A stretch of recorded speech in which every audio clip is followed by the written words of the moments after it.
Battle Cats is a tower defense game with lots of strategy involved. You need to use lots of strategy throughout the game, and especially during boss battles, which they are a huge part of this game. But out of all of the Battle Cats bosses, why did some fail just so utterly horribly? Today, we'll be taking a dive into Battle Cats bosses and why some are way worse than others. Let's go in order of how you may encounter our three bosses. We start with Cats of the Cosmos' final boss, being Final Boss Gigagod. Cool dude. There's surprisingly a lot to hate here, so let's start with this. Cat God himself. He boasts an odd multi-hit, with the first hit being a wave attack with warp, the second doing a little bit of damage, and the third hit doing big damage. This may not seem too bad until you realize that the warp wave lets your units survive by just avoiding the third attack completely and just letting them strike God again. This makes the fight way too easy. Plus, the Mesocosmos Cyclones pose more of a threat than God himself. And even players were annoyed at seeing God again in Chapter 2, and then we got him in 3 chapters in a row. He also takes up a huge, highly anticipated spot, as it's most likely the last story chapter to be added, except for Akuro's. They made a better boss after him anyway, being the Filibuster Invasion battle. This fight may be easy, but it's quite fun to play.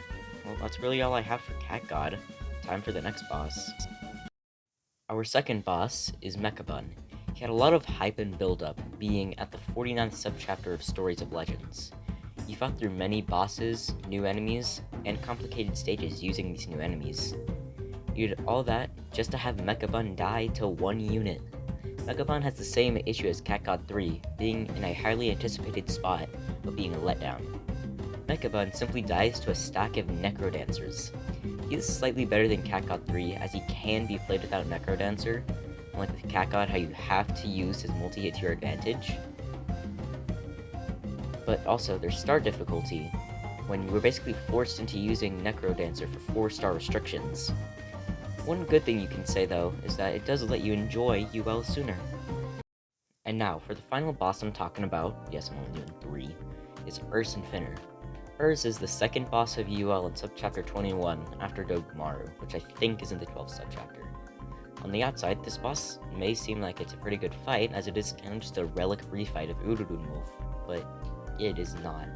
The boss is very easy to cheese with Golfer, by using Green Shell to stack up the Croconators near the base and then just stacking Golfer and spawning Nina. This kills Urs really easily, since the Croconator is filled with enemy limit, no Rain Ds can spawn. Another way people cheese it is by rushing Urs with Bahamut and Edie. This deletes Urs so utterly quickly to the point where it could just be a normal stage with a unit drop. A quote from Canned Juice about Urs and Fenrir says, Urs and Fenrir is an extreme case where it's harder to find a video of someone playing the stage properly instead of just outright cheesing it. And plus, there are ways to fix this, increasing the enemy limit, lower the Croconator spawns, or just even don't let Croconator spawn until the boss does. Simple, right? Well, apparently not.